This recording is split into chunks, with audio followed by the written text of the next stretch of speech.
2026 সালের শুরুতেই খবর এসেছে ইসরায়েল নিজেই উদ্বিগ্ন ইরানের সাথে সম্ভাব্য যুদ্ধ নিয়ে। টাইমস অফ ইসরায়েলের প্রতিবেদনে বলা হয়েছে, ইসরায়েলের সিকিউরিটি সার্কেল মনে করছে যে ইরানের ক্রমবর্ধমান মিসাইল থ্রেটের মুখে তাদের ডিফেন্স ক্যাপাবিলিটি কম প্রস্তুত।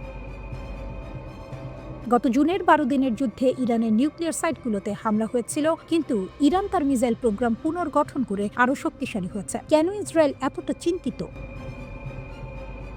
প্রথমে ফ্যাক্টস দেখি। গত জুনে আমেরিকা ইসরায়েল জোট ইরানের ফোর্দো, নাতানস এবং ইস্পাহান নিউক্লিয়ার সাইটে বাংকার বাস্টার বোমা ফেলে। ট্রাম্প বলেছিলেন এটা অত্যন্ত সফল, কিন্তু বাস্তবে কি? ইরানের প্রেসিডেন্ট মাসুদ পেজেশকিয়ান বলেছেন যে কোনো আগ্রাসনের কঠোর প্রতিশোধ নেওয়া হবে। এখন ইসরায়েলের বিশ্লেষকরা বলছেন ইরানের মিসাইল স্টক পুনর্গঠিত হয়েছে, আর ইসরায়েল আমেরিকার ইন্টারসেপ্টর মিসাইলের ঘাটতি আছে। উৎপাদনেও সময় লাগছে। লেবাননে হিজবুল্লাহ লং রেঞ্জ মিসাইলও পুনর্গঠিত হচ্ছে, যা ইসরায়েলের জন্য বড় চ্যালেঞ্জ। এখন দেখুন রাজনৈতিক খেলা। 31 ডিসেম্বর নেতানিয়াহু ট্রাম্পের সাথে হোয়াইট হাউসে মিটিং করেছেন। আলোচনায় ইরানের নিউক্লিয়ার প্রোগ্রাম এবং সম্ভাব্য সেকেন্ড স্ট্রাইক। ট্রাম্প বলেছেন ইরান যদি পুনর্গঠন করে তাহলে আবার ধ্বংস করা হবে, কিন্তু পুনর্গঠন বলতে কি এটা নিয়ে কোনো ক্লিয়ার ডেফিনিশন নেই, যা টানাপোড়েনের কারণ। এক মার্কিন অফিসার বলেছেন ট্রাম্প সমর্থন দিতে পারেন যদি বাস্তব পদক্ষেপ দেখা যায়, কিন্তু এটা কি শুধু ইরানকে প্রভোক করার ছল? ইরানের ফরেন মিনিস্টার আব্বাস আরাকচি তো আহ্বান করেছেন সম্মানের পরিবেশে আলোচনা শুরু করতে। ইরান একা নয়, তার প্রক্সি হিজবুল্লাহ, হুথি এখনো অ্যাক্টিভ। গত যুদ্ধে ইরান দুর্বল হয়েছে, কিন্তু ইসরায়েলের প্রত্যাশা পূরণ হয়নি। ইরানের অভ্যন্তরীণ প্রোটেস্টও চলছে, কিন্তু কিছু সোর্স বলছে এটি ইসরায়েলের স্লিপার সেলের কাজ। মোসাদের অ্যাটাক ম্যাপ দেখলে দেখা যায় যে শহরগুলোতে যুদ্ধে হামলা হয়েছে সেখানে এখন অস্থিরতা বেশি। এটা কি কোইন্সিডেন্স? না, এটা ইনফিল্ট্রেশনের প্রমাণ। ইরান বছরের পর বছর স্যাংশন সহ্য করছে, নিজের সার্বভৌমত্ব রক্ষা করছে। পশ্চিমা মিডিয়া ইরানকে ভিলেন বানায়, কিন্তু বাস্তবে ইসরায়েল আমেরিকার আগ্রাসনই মূল সমস্যা। গাজায় ৭১,০০০-এর বেশি মৃত্যু, $৭০ বিলিয়ন ধ্বংস। এটা কি শান্তির পথ? ট্রাম্পের লকড অ্যান্ড লোডেড বার্তা প্রোটেস্টারদের রেস্কিউয়ের নামে হস্তক্ষেপের ছল। কিন্তু ইরাক, আফগানিস্তানের মতো রেস্কিউ তো ধ্বংসই এনেছে। আসলে এখানে কি কাজ করছে? পাওয়ার পলিটিক্স। ট্রাম্পের অধীনে আমেরিকা ম্যাক্সিমাম প্রেশার চালাচ্ছে। ইসরায়েল চায় প্রিভেন্টিভ স্ট্রাইক, কিন্তু ইরানের রেসিলিয়েন্স তাদের ভয় দেখাচ্ছে। বিশ্ব দেখছে ইরান একা দাঁড়িয়ে লড়ছে। ইরানে বিশাল প্রতিবাদ চলছে, আর ইসরায়েল হাই অ্যালার্টে রয়েছে। কি হচ্ছে, কেন হচ্ছে, আর এর ফল কি হতে পারে? 2025 সালের শেষ থেকে ইরানে বিক্ষোভ শুরু হয়েছে, কারণ অর্থনীতির করুণ দশা। ইরানের মুদ্রার দাম একেবারে তলানিতে। এক বছরে প্রায় 50% কমে গেছে। ইনফ্লেশন 40 থেকে 50% ছাড়িয়ে গেছে। খাবার, জিনিসপত্রের দাম আকাশ ছোঁয়া। মানুষের মাসিক আয় এখন মাত্র $100 মতো। তার উপর পানির সংকট। অনেক শহরে ড্যাম খালি, পানির রেশনিং চলছে। তেহরানের মতো বড় শহরেও পানির জন্য লাইন। এই অর্থনৈতিক চাপ আর পানির অভাবে মানুষ রাস্তায় নেমেছে। প্রতিবাদ শুরু হয় তেহরানের বাজার থেকে। দোকানদাররা দোকান বন্ধ করে রাস্তায় নামে। তেহরান, ইস্পাহান, মাশহাদ, সিরাজ সব জায়গায় হাজার হাজার মানুষ। ছাত্ররা বিশ্ববিদ্যালয় বন্ধ করে দিয়েছে। বাজারের লোকেরা স্ট্রাইক করছে। ইরানি সরকার কি করছে? সরকার বলছে বিদেশি শত্রুর ষড়যন্ত্র। এখন আসি ইসরায়েলের দিকে।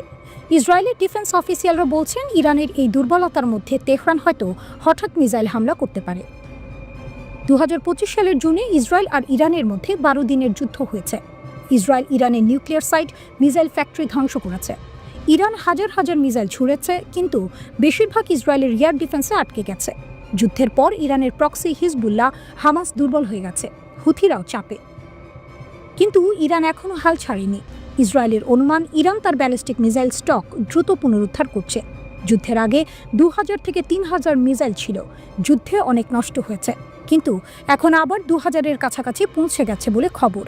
লোকাল ইন্ডাস্ট্রি দিয়ে তৈরি করছে। ইসরায়েলের সামরিক সোর্স বলছে ইরানের প্রায়োরিটি এখন ইসরায়েলের বিরুদ্ধে অ্যাটাকিং পজিশন ফিরে পাওয়া। ইসরায়েলের মিলিটারি ইন্টেলিজেন্স, মোসাদ, এয়ারফোর্স সবাই ইরানের দিকে নজর রেখেছে।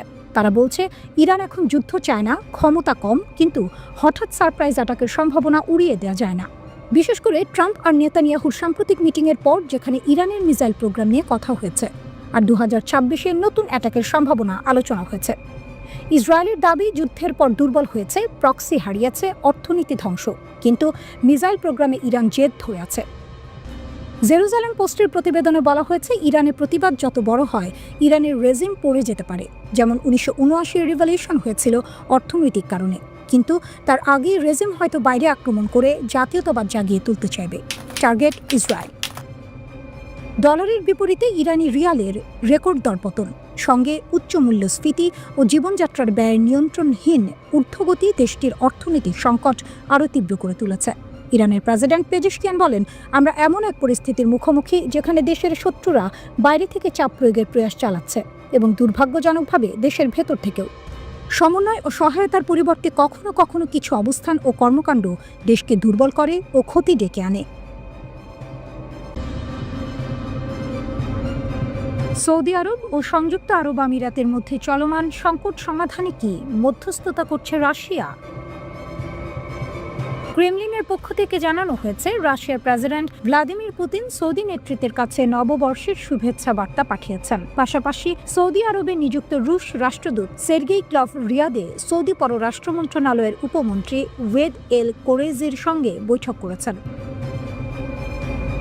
সৌদি সরকারের এক বিবৃতিতে বলা হয়, বৈঠকে দুই পক্ষ দ্বিপক্ষীয় সম্পর্ক পর্যালোচনা করেছে এবং সর্বশেষ আঞ্চলিক ও আন্তর্জাতিক পরিস্থিতি নিয়ে আলোচনা করেছে। একই সঙ্গে এসব সংকট মোকাবিলায় নেওয়া প্রচেষ্টাগুলোও আলোচনায় উঠে আসে। এরই মধ্যে সৌদি আরব ইয়েমেনের বন্দর নগরী মুকাল্লায় বিমান হামলা চালিয়েছে। রিয়াদের দাবি, সংযুক্ত আরব আমিরাত থেকে আসা একটি অস্ত্রের চালান সেখানে পৌঁছেছিল, যা একটি বিচ্ছিন্নতাবাদী গোষ্ঠীর জন্য পাঠানো হয়েছিল। হামলার পরের ফুটেজে দেখা যায় বন্দরের উপর ধোঁয়া উঠছে এবং বেশ কয়েকটি ভবন ক্ষতিগ্রস্ত হয়েছে। সৌদি আরব সরাসরি সংযুক্ত আরব আমিরাতকে ইয়েমেনে বিচ্ছিন্নতাবাদীদের সাম্প্রতিক অগ্রগতির জন্য দায়ী করেছে এবং আবু ধাবিকে সতর্ক করে বলেছে তাদের এই কর্মকাণ্ড অত্যন্ত বিপজ্জনক। এছাড়াও নিশ্চিত করা হয়েছে যে সংযুক্ত আরব আমিরাত ফুজাই রাহ বন্দর থেকে দুটি জাহাজ পাঠিয়েছে, যেগুলো অস্ত্র, যুদ্ধযান এবং সামরিক সরঞ্জামে পূর্ণ ছিল। এসব জাহাজ অনুমোদন ছাড়াই আল মুকাল্লা বন্দরে মাল খালাস করে ট্রানজিশনাল কাউন্সিলের বাহিনীকে সরবরাহ করা হয়। মুকাল্লা ইয়েমেনের হাদ্রামাউত গভর্নরেটে অবস্থিত, যা সাম্প্রতিক সময়ে ট্রানজিশনাল কাউন্সিল দখল করেছে। এই বন্দর নগরীটি আদেন থেকে প্রায় 480 কিলোমিটার বা 300 মাইল উত্তর পূর্বে অবস্থিত। 2014 সালে হুথি বিদ্রোহীরা রাজধানী সানা দখল করার পর আদেনই হুথি বিরোধী শক্তির ক্ষমতার কেন্দ্র হয়ে ওঠে। এই পরিস্থিতিতে সৌদি আরবের কঠোর আলটিমেটামের পর ইয়েমেন থেকে ধীরে ধীরে সরে আসছে সংযুক্ত আরব আমিরাত। এই পদক্ষেপ উপসাগরীয় অঞ্চলের দুই গুরুত্বপূর্ণ শক্তির মধ্যে বাড়তে থাকা উত্তেজনার ইঙ্গিত দিচ্ছে। একটি নাটকীয় ঘোষণায় সংযুক্ত আরব আমিরাত জানায়, সৌদি নেতৃত্বাধীন হামলার পর এবং ইয়েমেনের প্রেসিডেন্সিয়াল কাউন্সিলের 24 ঘন্টার মধ্যে দেশ ছাড়ার আহ্বানের পর তারা ইয়েমেন থেকে নিজেদের সেনা প্রত্যাহার করবে। ইউএইর প্রতিরক্ষা মন্ত্রণালয় রাষ্ট্রীয় বার্তা সংস্থা WAM এর মাধ্যমে জানায়, সাম্প্রতিক পরিস্থিতি এবং সন্ত্রাস বিরোধী অভিযানের নিরাপত্তা ও কার্যকারিতার উপর এর সম্ভাব্য প্রভাব বিবেচনা করেই এই সিদ্ধান্ত নেওয়া হয়েছে। তবে সেনা প্রত্যাহারের নির্দিষ্ট সময়সীমা জানানো হয়নি। এর আগে মঙ্গলবার ইয়েমেনের প্রেসিডেন্সিয়াল কাউন্সিল মুকাল্লা বন্দরে সৌদি হামলার পর দেশ জুড়ে জরুরি অবস্থা ঘোষণা করে। রিয়াদের দাবি, ওই হামলা ইউএই থেকে আসা একটি অস্ত্রের চালানকে লক্ষ্য করে করা হয়েছিল, যা ইয়েমেনের বিচ্ছিন্নতাবাদীদের কাছে পৌঁছানোর কথা ছিল। সৌদি সেনাবাহিনী জানায়, ফুজাইরা থেকে আসা ওই চালানটির ট্র্যাকিং ডিভাইস বন্ধ ছিল এবং সেখানে বিপুল পরিমাণ অস্ত্র ও যানবাহন নামানো হয়, যা ইউএই সমর্থিত বিচ্ছিন্নতাবাদী সংগঠন সাউদার্ন ট্রানজিশনাল কাউন্সিলের জন্য ছিল। সংযুক্ত আরব আমিরাত অস্ত্র পাঠানোর অভিযোগ অস্বীকার করেছে, তবে যানবাহন পাঠানোর বিষয়টি স্বীকার করেছে। ইউএই পররাষ্ট্র মন্ত্রণালয় সংযম ও প্রজ্ঞার আহ্বান জানিয়ে ইয়েমেন সংকট উস্কে দেওয়ার অভিযোগ প্রত্যাখ্যান করেছে। একটি যাত্রীবাহী বিমান, সাধারণ মানুষ বসে আছে ভেতরে, কিন্তু লাগেজের ভেতর অস্ত্র, যুদ্ধের রসদ, মিসাইলের যন্ত্রাংশ। এই গল্প সিনেমার নয়, এই গল্প বাস্তব। আর এই বাস্তবতার নাম ইরান। বিশ্ব জুড়ে কড়া নিষেধাজ্ঞা, আমেরিকার চাপ, ইসরায়েলের নজরদারি, সবকিছুর মাঝেও ইরান এক ধাপ এগিয়ে। সম্প্রতি একটি গুরুত্বপূর্ণ রিপোর্ট প্রকাশ করেছে institute for national security studies. সেখানে বলা হয়েছে, ইরান সাধারণ যাত্রীবাহী বিমানকে ব্যবহার করছে সামরিক অস্ত্র পরিবহনের কাজে। অভিযুক্ত সংস্থা Islamic revolutionary guard corps IRGC। বিশেষ করে তাদের গোপন শাখা ইউনিট 190 এই ইউনিটের কাজ একটাই, অস্ত্র পৌঁছে দেয়া মিত্রদের কাছে। লেবাননে হিজবুল্লাহ, ইরাকে মিলিশিয়া, সিরিয়ায় আসাদপন্থী বাহিনী, সবাই পাচ্ছে অস্ত্র আকাশপথে নীরবে। ইরানের বিমান সংস্থাগুলো এখানে মুখ্য ভূমিকা পালন করছে। বাইরে থেকে দেখলে সবকিছু স্বাভাবিক, যাত্রী, টিকিট, ফ্লাইট নম্বর, কিন্তু বাস্তবে এই বিমানগুলো পরিণত হয়েছে ভাসমান অস্ত্র গুদামে। এটাই ইরানের কৌশল, আর এই কৌশল ইসরায়েলের জন্য সবচেয়ে বড় উদ্বেগ, কারণ এই অস্ত্রই শেষ পর্যন্ত ইসরায়েলের দিকে তাক করা হয়। কিন্তু প্রশ্ন আসে, আমেরিকার নিষেধাজ্ঞা তাহলে কোথায়? ট্রাম্প প্রশাসন ইরানের বিমান খাতকে সবচেয়ে বেশি টার্গেট করেছিল। বিমান কেনা নিষিদ্ধ, যন্ত্রাংশ বিক্রি নিষিদ্ধ, রক্ষণাবেক্ষণ নিষিদ্ধ, ইন্স্যুরেন্সও নয়, কাগজে কলমে সব বন্ধ। কিন্তু বাস্তবে ইরান তৈরি করেছে এক বিশাল ছায়া নেটওয়ার্ক। শেল কোম্পানি, ভুয়া মালিকানা, অফশোর রেজিস্ট্রেশন, এক দেশে কোম্পানি, অন্য দেশে ব্যাংক, তৃতীয় দেশে ডেলিভারি। বিমান যন্ত্রাংশ কেনা হয় এই পথে, ফ্লাইটের রুট বদলে দেওয়া হয়, হঠাৎ জরুরি অবতরণ দেখানো হয়, ডেটা গায়েব করে দেওয়া হয়, সবই পরিকল্পিত। আর এই কাজে ইরান একা নয়, রাশিয়া পাশে আছে, চীন পাশে আছে। রাশিয়া দেয় যন্ত্রাংশ, চীন দেয় টাকা, ছায়া ব্যাংকিংয়ের মাধ্যমে।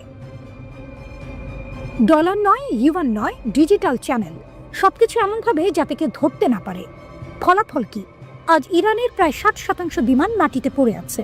বাকি যে অল্প কটা উঠছে সেগুলো চলছে অন্য বিমান কেটে। একটা বিমান থেকে খুলে আরেকটায় লাগানো হচ্ছে যন্ত্রাংশ। এই আকাশপথ দিয়েই ইরান অস্ত্র পাঠায়, চাপের মধ্যেও। এটাই ট্রাম্পের নিষেধাজ্ঞার সবচেয়ে বড় ব্যর্থতা। ইসরায়েল জানে এই বিমান মানেই হুমকি, কারণ এক একটা ফ্লাইট মানে এক একটা নতুন অস্ত্র ইসরায়েল বিরোধী গোষ্ঠীর হাতে। এ কারণেই ইসরায়েল বারবার সতর্ক করছে, বলছে এই আকাশপথ বন্ধ না হলে ছায়া যুদ্ধ থামবে না। ইরান বুঝিয়ে দিয়েছে একটাই কথা, নিষেধাজ্ঞা তাকে থামাতে পারেনি, বরং তাকে আরো চতুর করেছে। আর এই চাতুর্যই আজ ইসরায়েলের সবচেয়ে বড় মাথা ব্যথা।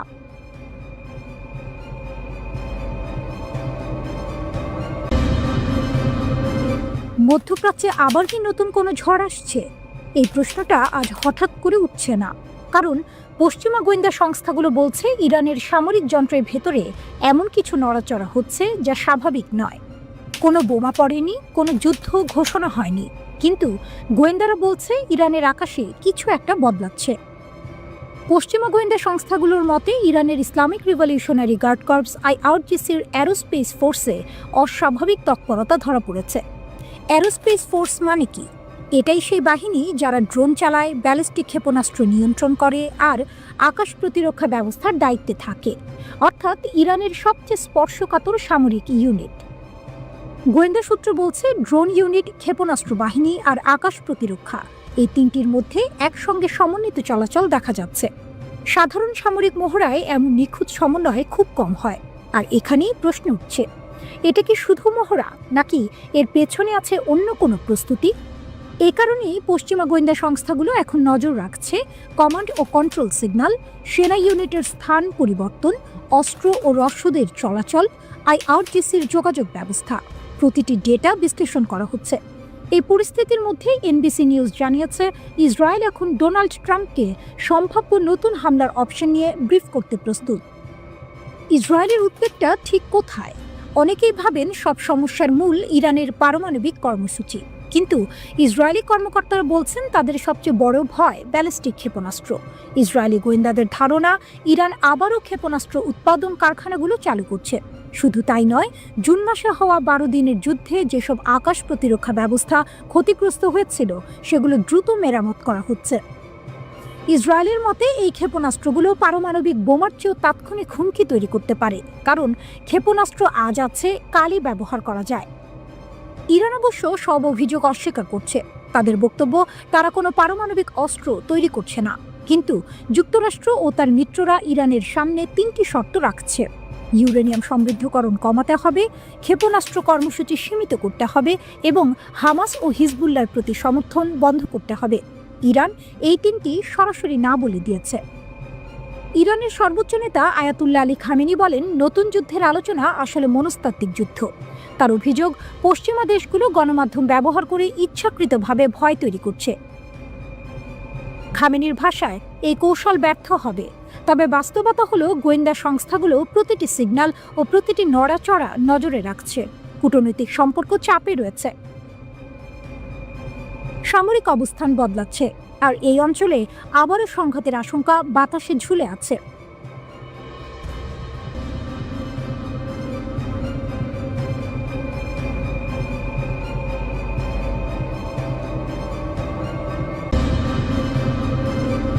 ভেনেজুয়েলা সংকটে ইরানের প্রবেশ, যুক্তরাষ্ট্র কি চায়? ভেনেজুয়েলা নিয়ে যুক্তরাষ্ট্রের সঙ্গে নতুন করে উত্তেজনা বাড়ছে, আর ঠিক এই মুহূর্তেই সেখানে প্রবেশ করল ইরান। ক্যারিবীয় অঞ্চলে যখন সামরিক উত্তাপ বাড়ছে, তখন ইরানের পররাষ্ট্রমন্ত্রী সাইয়েদ আব্বাস আরাকচি ভেনেজুয়েলার পররাষ্ট্রমন্ত্রী ইভান গিল পেঞ্চোর সঙ্গে ফোনে কথা বলেন। এই কথোপকথনে দুই দেশ দ্বিপাক্ষিক সম্পর্ক এবং ক্যারিবীয় অঞ্চলের সাম্প্রতিক পরিস্থিতি নিয়ে আলোচনা করে। ইরানের পররাষ্ট্র মন্ত্রণালয় জানায়, এই ফোনালাপে আরাকচি নিকোলাস মাদুরোর নেতৃত্বাধীন ভেনেজুয়েলা সরকারের প্রতি ইরানের সংহতি ও সমর্থন প্রকাশ করেছেন। তিনি বলেন, যেসব কাজ আন্তর্জাতিক আইন লঙ্ঘন করে এবং একতরফাভাবে চাপ সৃষ্টি করে, সেগুলোর বিরুদ্ধে দাঁড়ানো আন্তর্জাতিক সম্প্রদায়ের দায়িত্ব। এই ফোনালাপ কেন গুরুত্বপূর্ণ? কারণ এই যোগাযোগ হয়েছে এমন এক সময়ে যখন যুক্তরাষ্ট্র ও ভেনেজুয়েলার মধ্যে শত্রুতা দ্রুত বাড়ছে। 20 ডিসেম্বর যুক্তরাষ্ট্রের সামরিক বাহিনী ভেনেজুয়েলার উপকূলের কাছে একটি তেলবাহী জাহাজ আটকায়। এটাই 2 সপ্তাহের মধ্যে দ্বিতীয়বার। যুক্তরাষ্ট্রের হোমল্যান্ড সিকিউরিটি সেক্রেটারি ক্রিস্টি নোম বলেন, ডিফেন্স ডিপার্টমেন্টের সহায়তায় মার্কিন কোস্ট গার্ড এই ট্যাঙ্কারটি আটক করেছে, যেটি সর্বশেষ ভেনেজুয়েলায় নোঙর করেছিল। এর আগে প্রথম জাহাজ আটকানোর পরই ডোনাল্ড ট্রাম্প ঘোষণা করেছিলেন ভেনেজুয়েলার বিরুদ্ধে নৌ অবরোধ দেওয়া হবে। প্রশ্ন হচ্ছে, যুক্তরাষ্ট্র আসলে কি চায়? এই প্রশ্নটাই সরাসরি করা হয় যুক্তরাষ্ট্রের পররাষ্ট্রমন্ত্রী মার্কো রুবিওকে। প্রশ্ন ছিল, যুক্তরাষ্ট্র কি নিকোলাস মাদুরোকে ক্ষমতা থেকে সরাতে চায়? 2026 সালে কি কোনো রেজিম চেঞ্জ আসছে? মার্কো রুবিওর জবাব ছিল পরিষ্কার এবং কৌশলী। তিনি বলেন, যুক্তরাষ্ট্রের লক্ষ্য হলেও আঞ্চলিক স্থিতিশীলতা, নিরাপত্তা এবং মার্কিন জাতীয় স্বার্থ। রুবিওর মতে, ভেনেজুয়েলায় একটি অবৈধ সরকার রয়েছে যারা ইরানের সঙ্গে কাজ করে, হিজবুল্লাহর সঙ্গে কাজ করে এবং মাদক চোরাচালান ও নার্কো টেরোরিস্ট গোষ্ঠীগুলোর সঙ্গে সহযোগিতা করে। তিনি দাবি করেন, ইএলএন ও ফার্ক বিদ্রোহীরা ভেনেজুয়েলার ভেতরে খোলাখুলি ঘাঁটি চালায় এবং কিছু এলাকা নিয়ন্ত্রণ করে। রুবিও বলেন, এটাই যুক্তরাষ্ট্রের জাতীয় নিরাপত্তার বিষয়। তাহলে কি স্থল হামলা আসছে? এই প্রশ্ন করা হয় রুবিওকে। কংগ্রেসের অনুমতি ছাড়াই ভেনেজুয়েলায় স্থল হামলা চালানো হবে কিনা? রুবিও বলেন, তিনি ভবিষ্যৎ নিয়ে অনুমান করতে চান না। তবে তিনি মনে করিয়ে দেন, যুক্তরাষ্ট্রের কোনো প্রশাসনই ওয়ার পাওয়ার্স অ্যাক্টকে পুরোপুরি সাংবিধানিক বলে মেনে নেয়নি। তবুও তিনি স্বীকার করেন, মার্কিন সামরিক পদক্ষেপ সবচেয়ে শক্তিশালী হয় যখন কংগ্রেসের সমর্থন থাকে। ভেনেজুয়েলার প্রতিক্রিয়া কি? ভেনেজুয়েলার প্রেসিডেন্ট নিকোলাস মাদুরো এই অবস্থানকে সরাসরি আগ্রাসন বলে আখ্যা দেন। তিনি বলেন, ভেনেজুয়েলা তার নিজের ভূমিতে দাঁড়িয়ে আছে এবং দেশের ভবিষ্যৎ রক্ষার অধিকার তাদের আছে। মাদুরোর ভাষায়, ভেনেজুয়েলা যুদ্ধ চায় না। জাতিসংঘের মহাসচিবের সঙ্গে কথা বলে তিনি যুক্তরাষ্ট্রের হুমকি ও আগ্রাসনের বিষয়টি তুলে ধরেছেন। মাদুরোর অভিযোগ, যুক্তরাষ্ট্র বলছে ভেনেজুয়েলার তেল তাদের, খনিজ তাদের, এমনকি ভেনেজুয়েলার ভূমিও তাদের। প্রশ্ন থেকে যায়, ইরান কি শুধু কূটনৈতিক সমর্থন দিচ্ছে, নাকি ভেনেজুয়েলা হয়ে যুক্তরাষ্ট্রের বিরুদ্ধে একটি নতুন ভূ রাজনৈতিক ফ্রন্ট খুলছে? ইরান কি সত্যি শুধু একটি সামরিক মহড়া চালাচ্ছে? বড় কোনো হামলার পরিকল্পনা রয়েছে খামেনির দেশে? এই প্রশ্নটাই এখন ঘুরছে মধ্যপ্রাচ্যের নিরাপত্তা বিশ্লেষকদের মাথায়। কারণ ইসরায়েল যুক্তরাষ্ট্রকে সতর্ক করে বলেছে, ইরানের সাম্প্রতিক ক্ষেপণাস্ত্র মহড়াটি হতে পারে একটি আসন্ন হামলার আড়াল। ইসরায়েলি ও মার্কিন সূত্রের বরাতে জানা গেছে, ইসরায়েল ট্রাম্প প্রশাসনকে জানায়, ইরানের ইসলামিক রিভলিউশনারি গার্ড কর্পস বা IRGCর এই মিসাইল মহড়া ইসরায়েলের উপর সম্ভাব্য হামলার প্রস্তুতি হতে পারে। কেন এই সতর্কতা গুরুত্বপূর্ণ? ইসরায়েলি সূত্রগুলো বলছে, বর্তমানে যে গোয়েন্দা তথ্য পাওয়া যাচ্ছে তাতে শুধু ইরানের ভেতরে সামরিক বাহিনী নড়াচড়া দেখা যাচ্ছে, কিন্তু সমস্যাটা অন্য জায়গায়। 2023 সালের 7 অক্টোবর হামাসের আকস্মিক হামলার পর ইসরায়েলের ঝুঁকি নেওয়ার মানসিকতা অনেক কমে গেছে। আগে যেখানে কিছুটা সন্দেহ উপেক্ষা করা যেত, এখন সেখানে একটুও ঝুঁকি নিতে রাজি নয় ইসরায়েলি সেনাবাহিনী। আগেও এমন সন্দেহ হয়েছিল? হ্যাঁ, একজন সূত্র জানায় 6 সপ্তাহ আগেও ইসরায়েলি গোয়েন্দারা ইরানের ক্ষেপণাস্ত্র চলাচল নিয়ে একই ধরনের উদ্বেগ জানিয়েছিল, কিন্তু তখন কিছুই ঘটেনি। তবুও এবার পরিস্থিতি আলাদা। একজন ইসরায়েলি সূত্র স্পষ্ট করে বলেন, ইরানের হামলার সম্ভাবনা 50% কম, কিন্তু কেউই এটা বলার সাহস করছে না যে এটা শুধু মহড়া।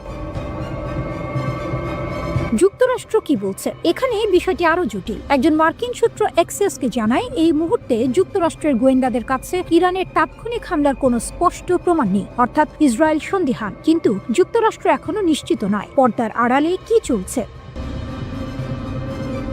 ইসরায়েলের সামরিক বাহিনীর প্রধান লেফটেন্যান্ট জেনারেল ইয়াল জামির মার্কিন সেন্ট্রাল কমান্ডের প্রধান অ্যাডমিরাল ব্র্যাক কুপারকে ফোন করেন। জামির তাকে বলেন, আইআরজিসি কয়েকদিন আগে যে ক্ষেপণাস্ত্র মহড়া শুরু করেছে তা নিয়ে ইসরায়েল গভীরভাবে উদ্বিগ্ন। তিনি বলেন, ইরানের সাম্প্রতিক ক্ষেপণাস্ত্র চলাচল এবং অন্যান্য সামরিক প্রস্তুতি একটি আকস্মিক হামলার আড়ালও হতে পারে।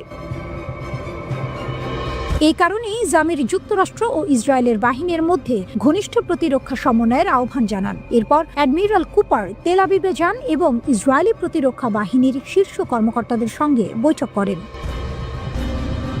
সবচেয়ে বড় ঝুঁকি কোথায়? সূত্রগুলো বলছে, সবচেয়ে বড় বিপদ হলো একটি ভুল হিসাব। ইসরায়েল ভাবতে পারে ইরান হামলা করতে যাচ্ছে, আর ইরান ভাবতে পারে ইসরায়েল আগে আঘাত হানবে। এই ভুল বোঝাবুঝি থেকেই ইসরায়েল ইরান যুদ্ধ শুরু হয়ে যেতে পারে।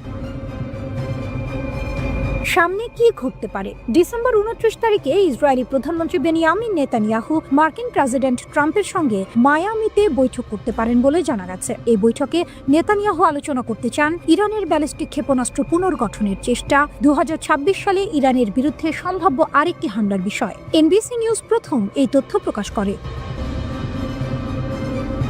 ইরানের ক্ষেপণাস্ত্র শক্তি এখন কোথায়? ইসরায়েলি গোয়েন্দা সূত্র জানায়, জুনে হওয়া 12 দিনের যুদ্ধের শেষে ইরানের হাতে ছিল প্রায় 1500টি ক্ষেপণাস্ত্র। যুদ্ধের আগে এই সংখ্যা ছিল প্রায় 3000। লঞ্চারের ক্ষেত্রেও একই অবস্থা, 400 থেকে নেমে এসেছে প্রায় 200-তে। ইসরায়েলি সামরিক গোয়েন্দা ও মোসাদ মনে করে, আগামী 2-3 মাসে এটা বড় সামরিক পদক্ষেপ নেওয়ার মতো জরুরি নয়, তবে বছরের শেষ দিকে পরিস্থিতি বদলাতে পারে।